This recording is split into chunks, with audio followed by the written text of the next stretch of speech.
On my special day, I noticed my mother-in-law lean close to my husband and say something under her breath. I saw a strange shift in his eyes. Before I could react, his hand flew across my cheek, and I hit the ground hard. Shocked and silent, I stayed there while he turned his back.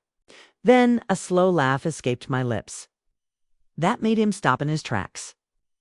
His face went pale, drained of color. On my screen, the email glowed like a warning light. The Whitmore Family Trust clearly said that the money would only stay active if the couple remained married for 60 months with no legal filings.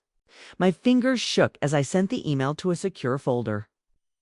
The final puzzle piece had clicked into place outside. The soft Charleston light pushed through luxury drapes that Calvin had insisted we buy. Those curtains were pricier than my old vehicle. I quickly shut the laptop as the bathroom door opened. Warm steam rolled out.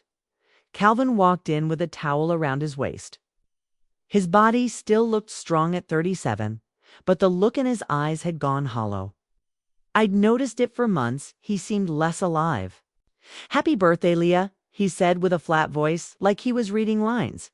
He bent to kiss my cheek. His lips were cold, even though he'd just taken a hot shower. "Olivia's really looking forward to tonight." Before we go on, thank you for being here. If you enjoy real stories of strength and truth, hit subscribe. It's free and helps grow our amazing space. Now, let's continue. "I'm sure she is," I replied, keeping my practiced smile. It was thoughtful of Olivia to plan everything. My tone sounded warm, but inside I felt ice. "What are you working on?" he asked, glancing toward my closed laptop. "Just reviewing the Brantley merger files," I lied smoothly. "Even birthday girls don't get days off at Dawson and Flint." He nodded and didn't question me. A few years ago, when we first met half a decade ago, he would have teased me about being a workaholic, maybe tried to pull me back into bed. That version of Calvin was gone. Now he was just a polished machine, reacting to his family's wishes like he was trained. While he got dressed for his morning at the family headquarters, I stepped into my closet, the only room in our townhouse in Rosemont without cameras.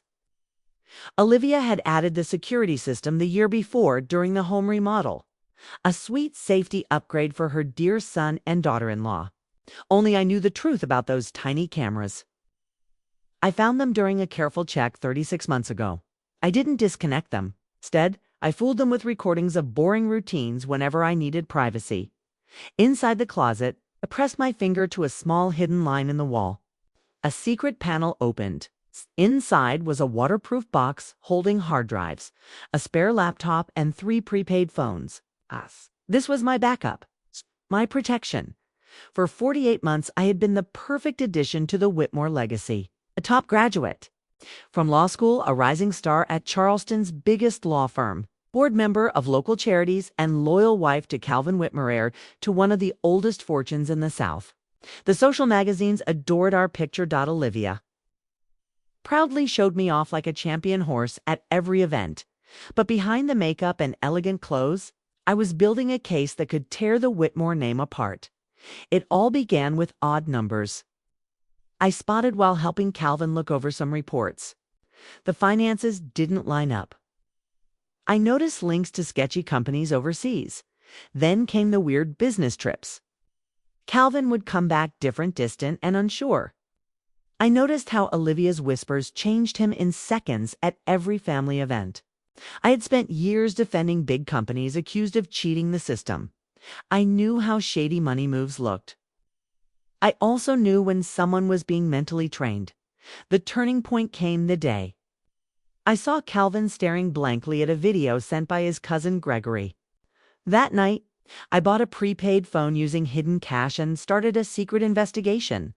I used a small memory card to load secret files onto my secure phone. It had proof money sent overseas, recordings of family talks about training Calvin's behavior, and even proof of payoffs to government workers. I scrolled to the newest file, a photo taken the day before. It showed Thomas Whitlow, Calvin's man who once treated kids, was now meeting with Olivia at her Rosemont home. The same man showed up in files as a behavioral coach. Getting $30,000 a month from a Whit Marone fake company? I checked the time on my watch. 7:15 a.m., almost time to become Leah Whitmore again. I closed everything up, sealed the hidden panel, and picked a simple St. Evelyn suit for court. The Preston hearing would wrap up before lunch, giving me time to get ready for the birthday dinner at Olivia's favorite restaurant by the water. As I put on my makeup, I practiced my facial expressions. Happy, surprise, polite, thanks, caring, love. These were the same faces I had shown for 48 months, while secretly gathering proof against the people who had turned my husband into a hollow shell and built a fake image of goodness over a corrupt business. Calvin appeared in the doorway, dressed sharp in a custom suit, hair set perfectly. There was a time seeing him like this made my heart skip. Now, I noticed all the small signs: his dull pupils, the tiny pause before reacting to things, the tightness in his jaw. "You look amazing," he said in a lifeless voice. "Thanks, love." I stood up and fixed his already perfect tie, searching his eyes for the man I once knew. "Nothing. I'll see you tonight. Don't let your mom go too crazy with the surprises." His smile was thin. "She just wants it all to be perfect." Perfect. The Whitmore family's favorite word. Perfect home. Perfect image. Perfect control. As I grabbed my briefcase and court files, my phone buzzed. It's a text from Olivia. "We're the Blue Valentino tonight. Calvin always says you look beautiful in that one. Another order wrapped in kind advice." I replied with a polite thank you, then quietly chose the crimson Dior I'd saved for something bold. Small acts of rebellion helped me stay strong while I built my case. In the ride to the courthouse, I flipped through my real work. I had learned to keep things separate by day. I was still Leah Whitmore, sharp defense lawyer. My clients trusted me, and the same legal skills that helped protect them were helping me destroy the Whitmore empire from the inside. Outside the courthouse, I checked my secure app. My contact at the SEC confirmed they got my newest report. "We're acting next week. Need anything else from your source?" he asked. I typed back, "Final piece coming tonight." Olivia didn't know that the fancy birthday event she planned would turn into the night the Whitmore family secrets came crashing down. Tonight, with Charleston's most powerful people watching, the truth would finally come out. I put my phone away and walked up the courthouse stairs, calm and sure. On the outside, I looked put together. Inside, I was counting the hours. The mask was about to fall, and I would be ready, camera in hand, to catch every moment. The Hestia Gardens glowed like a dream at the edge of Charleston Harbor, its glass and metal walls shone in golden red under the sunset. A fitting look, I thought, for a party that would soon become a battlefield. It usually took 3 months to book a table here, but the Whitmore name had locked down the entire rooftop. "Welcome, Mrs. Whitmore," the host said as our car pulled up. Kay nearly bowed. "Mrs. Olivia's been asking about you." "I'm sure she has," I said softly, taking Calvin's cold, quiet arm. He had barely spoken during the ride, checking his watch again and again like an actor waiting for his cue. As the elevator rose to the rooftop, I used the short time to steady myself. My crimson Dior fit like armor. The bold color was my quiet way of rejecting Olivia's command to wear blue. Calvin hadn't even noticed. It's just another sign of how far gone he was. The doors slid open to reveal a carefully staged scene. Crystal lights hung above us like floating stars. White flowers, Olivia's trademark, covered every corner. Around 50 guests stood in perfect groups, smiling with that fake warmth powerful people wear like a costume. "Happy birthday, Leah," voices called out like a chorus. It felt as real as perfume on a plastic flower. Olivia appeared, glowing in deep blue Chanel. Her silver hair shimmered under the hanging lights. At 62, she still turned heads, the queen of high society. Among Charleston's elite, no one masked their ruthlessness better than Olivia. She wrapped her arms around me in a tight embrace, her heavy perfume floating around me like a fog.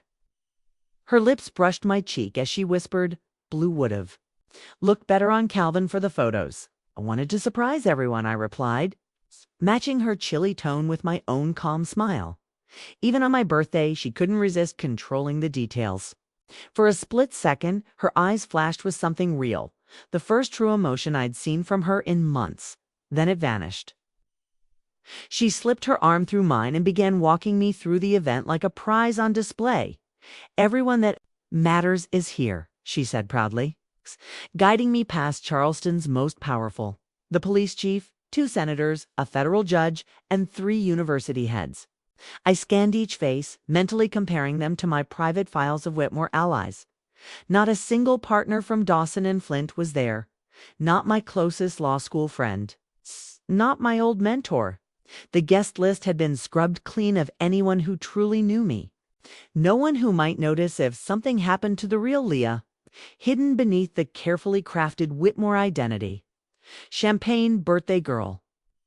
Gregory Whitmore, Calvin's cousin and the family's legal fixer, appeared at my side holding 2 glasses. "Thank you, Greg." I accepted the flute but didn't drink.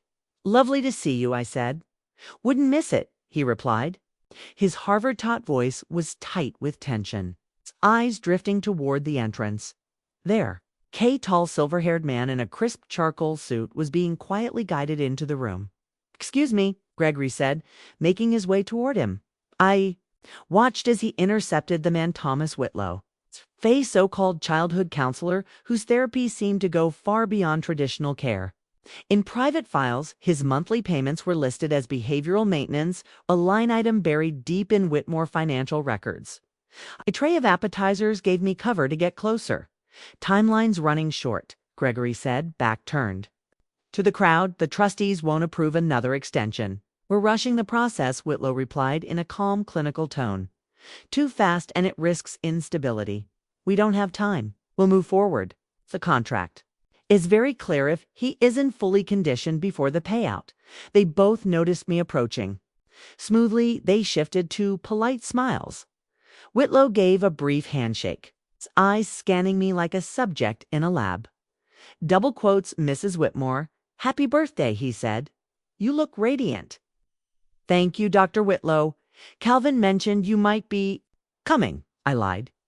"It's been, 15 years since you last worked with him?" His polite smile tightened. "On and off. The Whitmores are more like family than clients."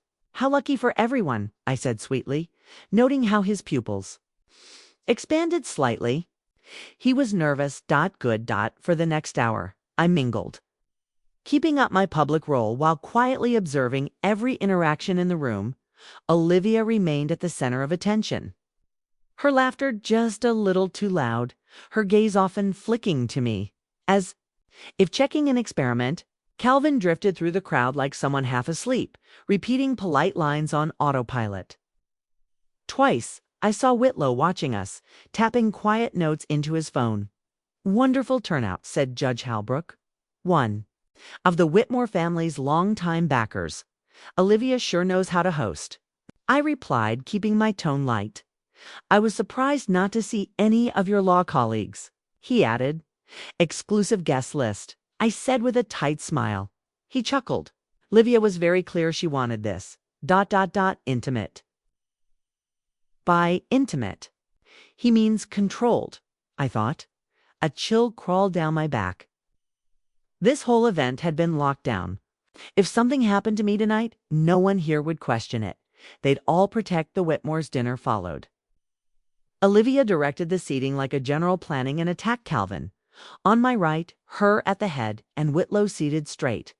Across from me, studying our every word and move, Olivia tapped her crystal glass to get attention.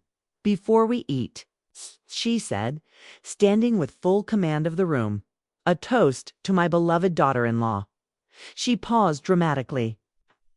5 years ago, Calvin brought home this brilliant, beautiful lawyer, and I knew right away she was something special. She looked right at me. Her smile was kind on the surface, cold underneath. "Leah has become everything this family stands for: loyal, private, and fully part of our legacy." The crowd murmured approval. I kept my grateful smile frozen while translating her real message. "We own you. To Leah, Olivia raised her glass. May this 35th year be transformational. The word hung in the air, part promise, part warning. As the servers brought out the first course, Olivia walked behind me. She rested her well-manicured hands on my shoulders. What looked like a motherly touch to everyone else felt more like a threat. "A perfect night," she said softly, just loud enough for me to hear. And after dinner, a very special announcement about the family's future. Her fingers pressed just slightly tighter, then let go. The scent of her perfume stayed behind, along with the sharp sense that something was about to snap shut.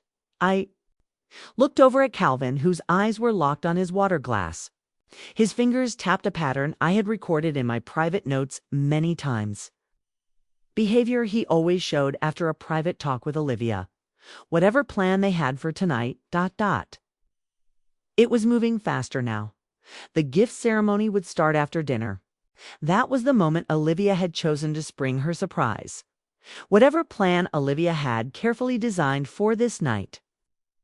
I lightly tapped the slim phone hidden in my clutch to confirm it was ready to record. The federal agents I'd been working with were on standby, waiting for my signal.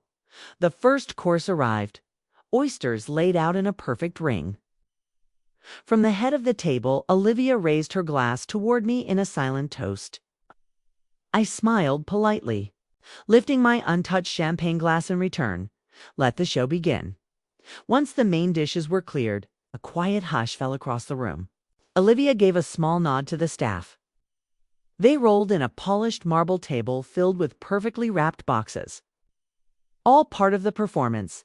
Gifts that probably meant as little as the fake smile surrounding me. Before dessert, Olivia stood up, her voice smooth and commanding. "We must celebrate our birthday girl the right way," she announced. Guests shifted into a perfect half circle, their manicured hands now holding phones pointed at me. In earlier years, I might have felt awkward in the spotlight. Not tonight. Tonight, I wanted every second caught on camera. Calvin guided me toward the table of presents, his hand pressing lightly on my back. What once felt warm and loving now felt rehearsed, like he was following stage directions. "Start with this one," Olivia said, handing me a small box wrapped in signature pale blue. A soft hum of admiration moved through the crowd. I smiled. With practiced charm, slowly unwrapping it. Inside was a platinum bracelet set with diamonds resting on soft white cloth. A beautiful shackle. "It's lovely," I said, holding it up for pictures. "Help her put it on, Calvin," Olivia directed as he clasped it around my wrist. I felt the weight of it. Another silent chain added to the collection. More gifts followed. A designer purse, a weekend at the family's Vineyard Hills estate, and a donation to the Whitmore Foundation in my name. All meant to keep me tied to their name. Not as a person, just a polished piece of their perfect brand. Then Olivia's voice dropped, soft and dramatic, for our special announcement. She stepped forward with graceful precision, like it had all been rehearsed. Her perfume reached me seconds before she did, an invisible rope tightening around. My body, the room grew quiet. Everyone was watching, Olivia. Calvin and I stood at the center, posed like chess pieces. Her hand rested gently on Calvin's shoulder, fingers pressing just enough to hit the points I'd studied in my research spots, meant to trigger trained responses. "Leah has been such a blessing to our family," she began, her words dripping with false kindness. "Loyal, supportive. The perfect partner to Calvin during these important years of his growth. 5 years, the exact amount required for the Whitmore Trust payout." Her eyes sparkled as she leaned toward Calvin, lips brushing his ear.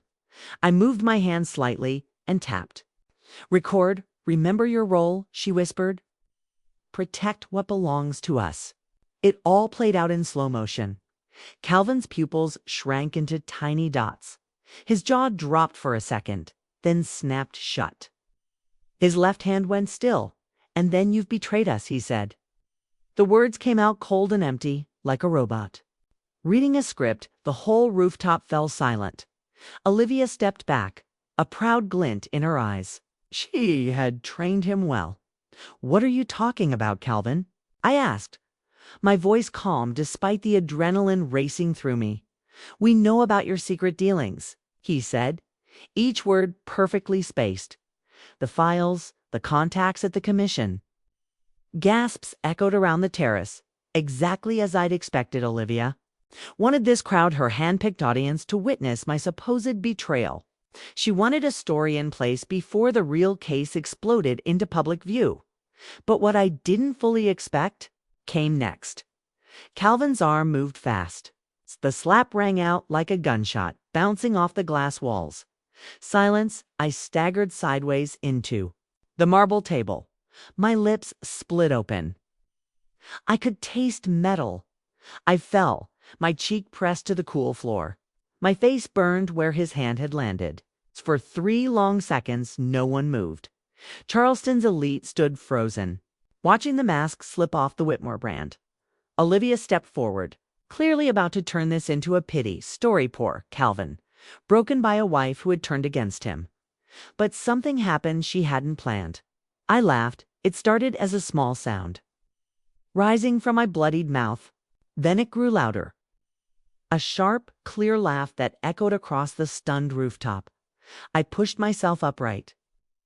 My crimson Dior streaked with blood, and kept laughing. Real laughter burst from me, sharp and real, slicing through the fake atmosphere like a blade. "Well done, Olivia," I said, my voice ringing out across the frozen rooftop. The timing couldn't have been more perfect. Every phone was still raised, every guest still recording. You honestly couldn't have planned it better if you tried. Confusion flickered across her carefully styled face. This wasn't part of the script. In her version of tonight, the shamed wife was supposed to cry, beg, maybe shout, then be taken away in tears. "Calvin," she snapped, "help your wife up. She's clearly having an episode." But Calvin didn't move. He just stood there, his eyes wide with panic. The cracks in his programming had started to show. He stared at his hand like it didn't belong to him. "What did I just?" he whispered. The blank stare began to fade. I stood up without help. I dabbed at my split lip using a white cloth napkin. Bright red spread across the fabric like ink on rice paper. "You all might want to check your phones," I told the crowd, calm and collected. "You've just witnessed a live example of what the Whitmore behavior system really looks like. It's the same exact system I had spent years collecting proof about." I turned toward Olivia, letting the moment sink in. Her confident posture was finally starting to falter. 5 years, Olivia. That was the rule, wasn't it? A steady marriage for 60 months to unlock Calvin's inheritance. I smiled, blood still on my lips. But you see, a physical assault in front of witnesses, it tends to complicate divorce settlements. I watched as it clicked. Fear appeared in her look I had never seen there before. "You planned this," she whispered. "You set us up." "I didn't have to," I said softly. "You've been controlling Calvin for years. I just waited and took notes." Motioned toward the circle of shocked guests still holding their phones, still unsure if they were part of the performance or something far more real. And now, so has everyone else. All the puzzle pieces I had gathered, the bank fraud, the mind games, the tight leash they kept on Calvin, were now proven in the most public way possible. "My phone," I continued, keeping my tone light, "is sending some interesting packages right now to a few important agencies." I glanced toward Thomas Whitlow, who had turned ghostly pale. "Those files include how Dr. Whitlow helped teach Calvin to react to specific triggers. The physical response training was ... quite effective, wouldn't you say, doctor?" Someone's phone chimed. Then another. Then more. The alerts began flooding in, the moment my phone registered an impact strong enough to match a violent event. My automatic release system kicked in, delivering everything I'd collected to law enforcement and top media contacts. Olivia's perfect world wasn't just cracking, it was collapsing. Right here, right now. in front of the very people she had manipulated for decades. She opened her mouth. "You can't possibly." Then her phone lit up too. She froze. I looked over at Calvin, who was still staring at his hand as if it had attacked someone without his permission. His expression had changed. He was beginning to understand Leah. I didn't mean to. I don't know why His voice broke. A sliver of the real Calvin poked through the layers of control. "I know you didn't," I said gently. It was the first time I'd spoken to him with honesty in months. And that's exactly the point. I turned back to the silent crowd, the very people who had protected the Whitmore name for years. The blood still on my lip gave me an unexpected kind of strength. "For those of you checking your phones," I said clearly using my courtroom voice. "Yes, that alert is about the Whitmore family. This moment marks the end of a 5-year investigation into one of the most powerful criminal networks in Charleston." Judge Halbrook looked like he might faint. Senator Prescott was already easing toward the back of the rooftop, clearly looking for an exit. I met each of their eyes one by one, making sure they understood they were part of this too. And I had proof of that. "The Whitmore Foundation," I continued, "has funneled around $340 million through fake charity projects, instead of helping schools and kids. That money ended up in hidden bank accounts in places like Singapore and the Cayman Islands." Olivia's mask was falling apart fast. Her hand clutched at her throat just above her diamond necklace, where her pulse was racing. "You don't have any proof?" she hissed.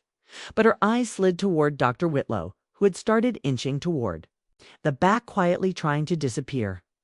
"Dr. Whitlow," I called out loudly, stopping him cold.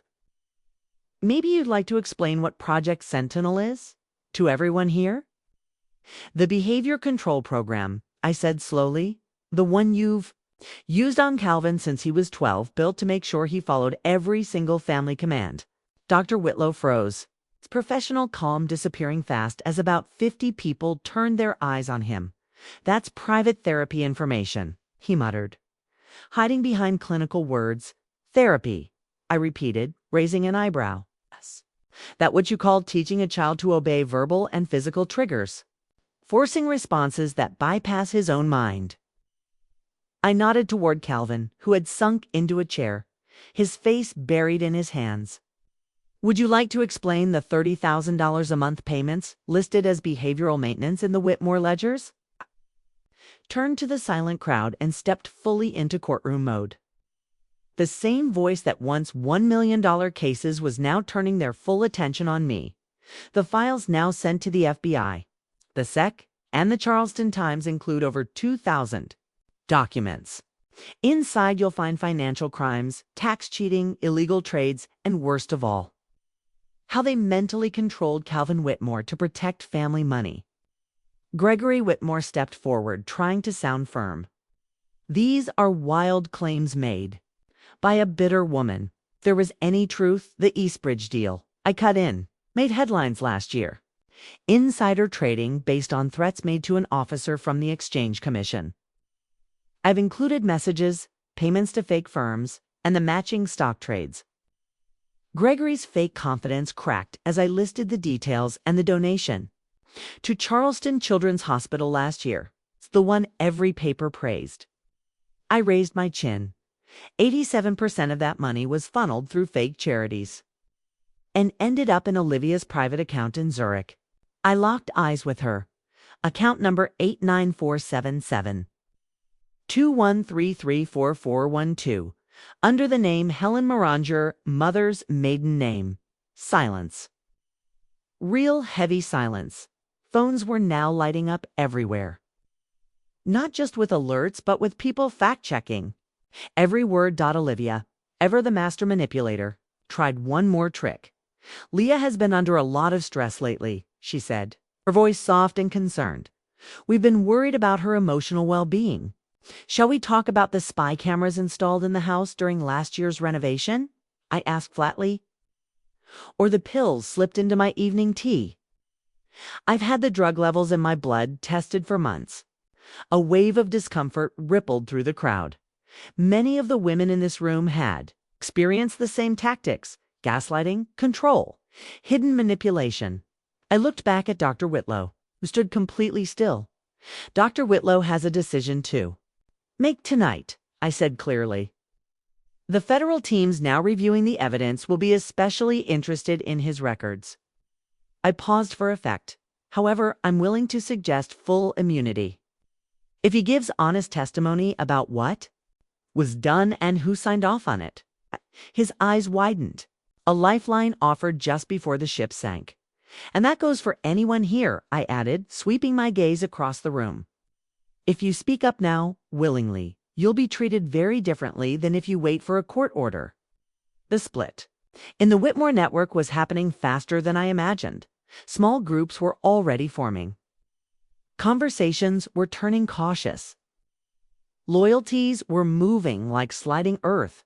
Calvin looked up at me, his eyes clearer than I'd seen in a long time. How long have you known? He asked softly. 3 years, I replied, quiet but firm. It started with small things. After family events, your behavior would change. Then the blank spells. And finally, I found Whitlow's name on the payment lists. I never wanted to hurt you, he whispered, his voice breaking. I didn't even know. I know, I said. And I meant it. That's why I didn't just walk away. I spent 3 years putting this case together. 'Cause you weren't the only one. Hurt Calvin? You were one of the victims. Seeing her grip on everything slip away, Olivia made one last attempt. This is insane. Calvin, tell them. But Calvin was no longer obeying. He was looking at the red on my lips, seeing it not as a mark, but as a memory. You did this too. Me, he said to his mother. All those appointments with Dr. Whitlow, those weird summer camps, ... He paused, struggling to find the words. This isn't the first time you've made me into someone else. He couldn't finish. His face was full of disbelief. Reality hitting hard. Then the elevator chimed. 2 men in dark suits stepped on too. The rooftop.com focused, right on schedule. I recognized them immediately, my FBI contacts. Gentlemen, I said, facing them with steady eyes. I believe there are quite a few people here who'd like to make a statement. The years I'd spent gathering documents and data had just transformed into something bigger. A full, living reckoning, playing out in front of Charleston's most powerful people. The fall of the Whitmore dynasty had begun. Lies, power, and manipulation began to fall apart thread by thread, and right in the middle of it all stood Olivia, her kingdom collapsing, her image of flawlessness ruined beyond repair. The FBI agents moved quickly, their steps sharp and practiced. They blocked the exits and started addressing the now nervous crowd. One of them, Agent Rivera, the same contact I'd been secretly feeding information to for months, gave me the smallest of nods as he approached Olivia. Double quotes, Mrs. Whitmore. We have a federal warrant to seize all digital devices and records in your possession, he said.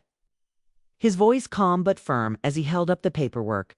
Her hand trembled as she took the paper, eyes scanning it in panic, hoping to find a loophole. There wasn't one. She looked desperately at Gregory, the family's lawyer and fixer. But he had already begun backing away. His legal instincts had kicked in. He was planning his own escape now. This is madness, Olivia said, but her voice had lost the control she always used so well. Do you even know who I am? She snapped. Agent Rivera didn't blink. Exactly why we're here, Mrs. Whitmore. All around us, the birthday party had turned into a legal battlefield. Waiters stood frozen, holding bottles of untouched champagne. As Charleston's elite began to back away slowly, calculating their next moves, Judge Halbrook was already whispering into his phone. Senator Prescott's wife tugged at his sleeve, both of them edging away from the Whitmore spotlight. Phones buzzed nonstop. I caught glimpses of fast-moving headlines across screens breaking Whitmore. Family under federal investigation, Charleston's most powerful family linked to massive fraud, mind control, and money laundering. Allegations shake Whitmore legacy. The Charleston Times had published its first bombshell articles faster than I expected. Social media would be lit up within minutes. The illusion of the perfect Whitmore family was burning down in front of its creators. Still, Olivia made one last effort to grab the reins. She lifted her voice, addressing the crowd like a queen, trying to hold her court. "This is all a misunderstanding," she said, trying to smile. "A family matter. It's being blown out of proportion." Her voice cracked. "I'm sure we can count on our friends too, Olivia." The city's police chief, who had just been laughing at her jokes earlier, cut her off with a polite but cold smile. "I think it's best we speak tomorrow. Through legal counsel." Like that, the mask was gone. Her allies were scattering. The once loyal power players were now protecting themselves near the center. Calvin had slumped into a chair, his chest rising and falling in shallow gasps. His mind, once carefully blocked off by years of programming, was starting to unfreeze. The buried memories were rising fast. "The lake house summers," he murmured. "The special lessons with Dr. Whitlow. The headaches when I said no to things." I approached slowly. Despite the pain still burning on my cheek, I didn't feel anger not anymore. What I felt was complicated: bitterness, relief, sadness, and, surprisingly, concern. He had been both the one who hurt me and someone who had been hurt himself. "Calvin," I said gently, kneeling beside him, but keeping a small distance.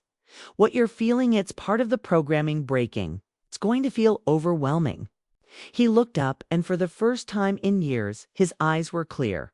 "I hurt you," he whispered, staring at my cut lip, reaching toward me but stopping just short of touching. "I would never." "But I did. You were trained to react to cues," I said, keeping my voice calm. When Olivia whispered that command, it wasn't really you responding. Across the rooftop, Dr. Whitlow was now deep in conversation with the second agent, his cool attitude replaced by panic. I overheard phrases like, "I was following orders. I didn't know how far it would go back with Calvin." I asked softly, "How much do you remember?" He closed his eyes, pressing his palms against his forehead. "Pieces," he said. "Sessions in the study. Summer at the lake. They used medication during certain lessons. If I refused, there were punishments." His voice broke again. "They've been doing this since I was 12. My own family. My own mother." He folded forward, the weight of it all crushing him. For the first time, the real Calvin was breaking through, raw, human, and devastated. Olivia, noticing us talking, tried too, but even with the federal agents still next to her. "Calvin, sweetheart, don't listen to her. She's twisted everything, turned you against your own blood. After everything we've done for you." Her words fell flat. The room wasn't listening to her anymore. "After everything you've done to him," I said, firmly, rising to face Olivia. "The evidence includes video clips of those so-called lessons. Sessions where you gave Dr. Whitlow direct instructions on which of your son's traits to erase." Her face twisted, the polished mask finally broken beyond repair. "He needed direction," she said bitterly. "He needed structure. The Whitmore legacy couldn't risk his softness." The cold truth behind her words stunned the room. Even the FBI agents hesitated, shocked by how easily she confessed to destroying her own son's identity.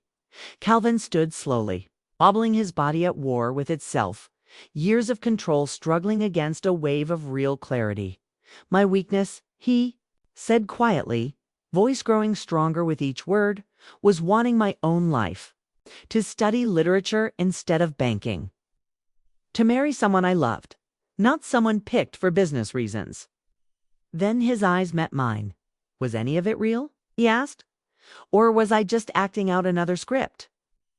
The question hit hard. Despite everything, despite the lies, the Panay couldn't lie in return.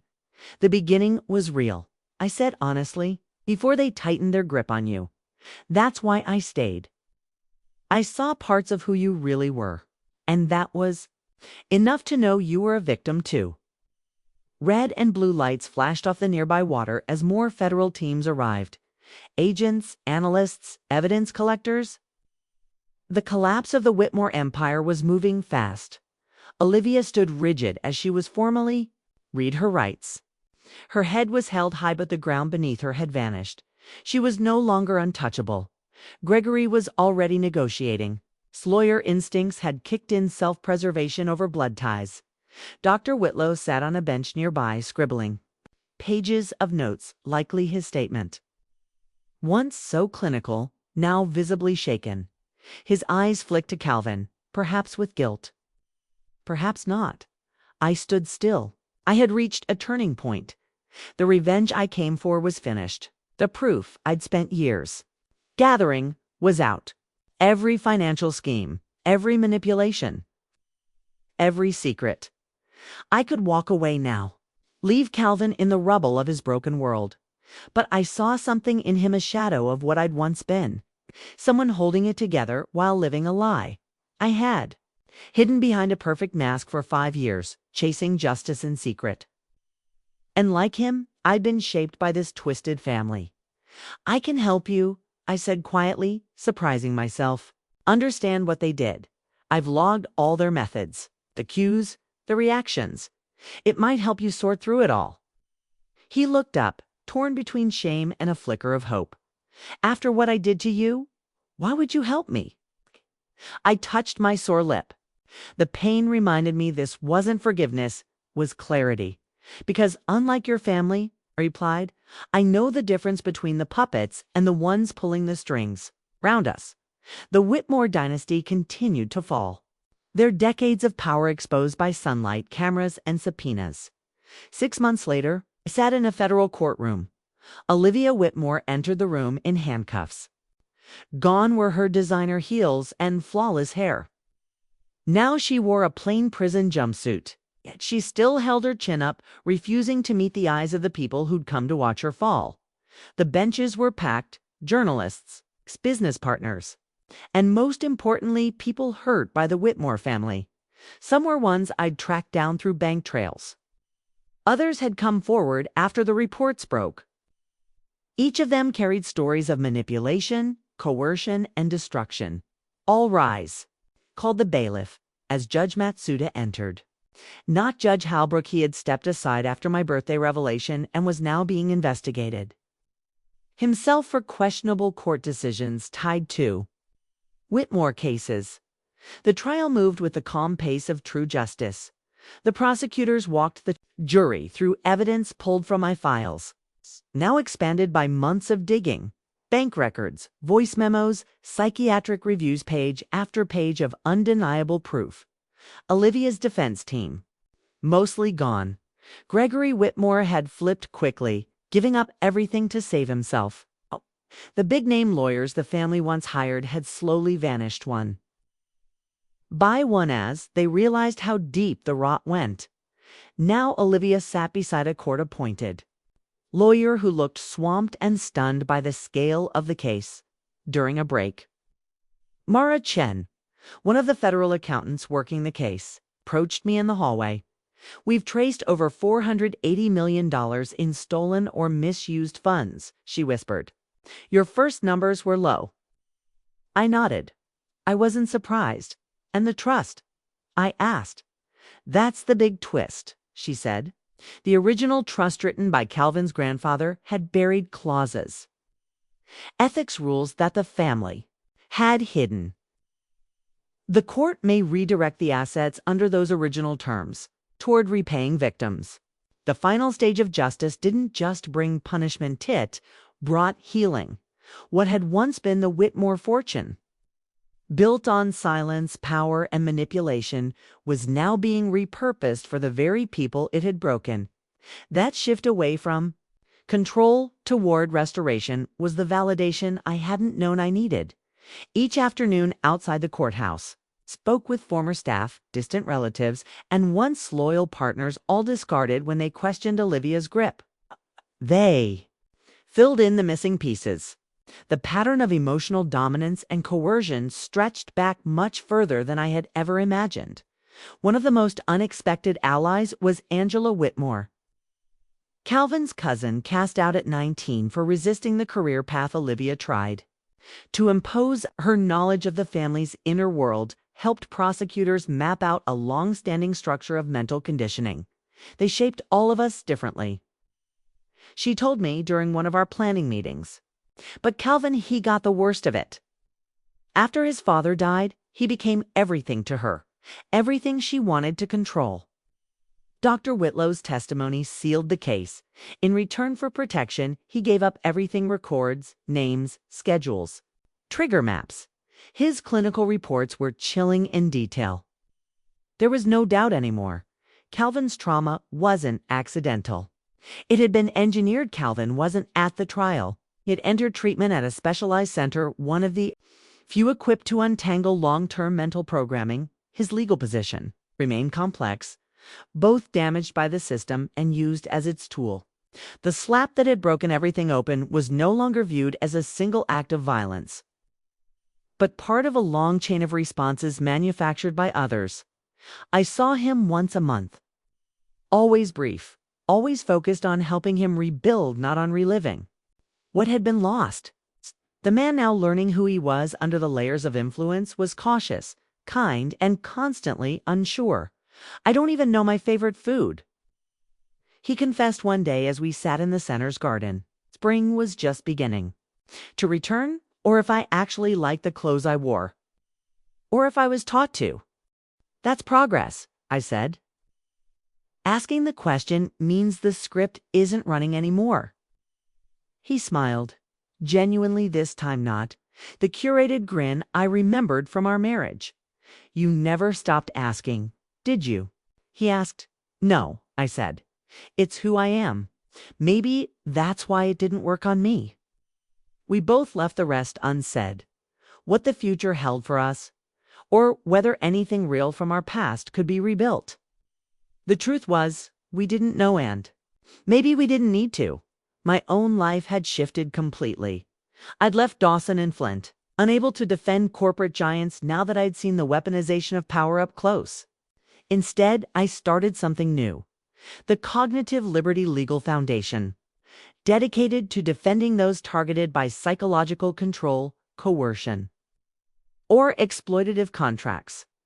Our first clients were ex-Whitmore employees forced into silence by restrictive agreements. Within 3 months, we were representing people from other powerful families and companies, individuals shaped, silenced, and broken by systems meant to keep them compliant. "You're building a whole new legal path," my former mentor said when we met for coffee. "Psychological freedom as a basic right." The foundation expanded quickly. We trained police officers, judges, and therapists to spot mental coercion. We drafted legislation, raised awareness in places that had been silent too long. Then the day came. Olivia Whitmore was sentenced to 28 years in federal prison. I didn't sit in the front row of the courtroom that day. I sat in the back. She walked in with shackles on her wrists and no trace of her former life in her appearance. Gone were the labels, the pearls, the practiced smile. What remained was the weight of accountability. The room was filled not just with reporters, but with survivors. People whose lives had been twisted by her money, her strategies, and her cruelty. Some had been found through my investigation. Others came forward on their own after the media storm. Court in session. The bailiff, called Judge Matsuda, presided. Not Judge Halbrook. He had withdrawn from the case and was now under investigation. Himself. What followed was justice. No drama, no shouting, just facts. Documents, voice recordings, wire transfers, therapy logs. All the evidence of what had been done in the shadows. Olivia's legal team had collapsed. Gregory had flipped fast, trading loyalty for freedom. The powerhouse attorneys slowly disappeared once the case's depth became clear. Now she sat with a court-appointed defender who looked overwhelmed during a break. Mara, one of the lead forensic analysts, found me in the hallway. "Your estimates were modest," she said. "We've traced over $480 million, possibly more." Wasn't surprised, and the trust? I asked. She gave a small smile. The original paperwork from Calvin's grandfather had morality clauses hidden deep in the text. "We're asking the court to enforce them and reroute the money to victims."